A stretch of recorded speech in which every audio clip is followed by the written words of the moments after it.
this quick guide, we'll walk you through the steps to close off your shift or end of day using a Z report on a single POS terminal. We start by logging into our POS system. Next, we click on Reports and select the cash drawer. Then choose Cash and tap on Enter Count. We enter the total amount of cash in the drawer. If this includes the float, make sure to select Yes here. By selecting Yes, the POS will automatically subtract the float, giving you the correct cash declaration. We review the totals, then click the green tick to confirm. Now let's verify our totals by generating an X report. We go to Reports, then X and Z reports, and review our payment totals, including cash.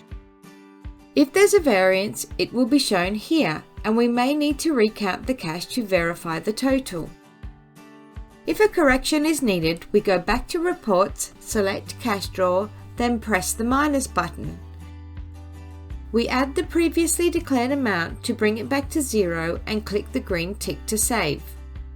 Now we re-enter the cash amount, save it, and return to our X report to ensure that the declared amount matches and any variance is resolved.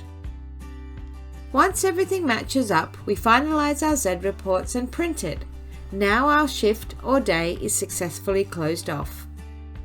Thanks for watching today. For more helpful guides, visit our PowerEPOS Training Centre at triniteq.com/learn.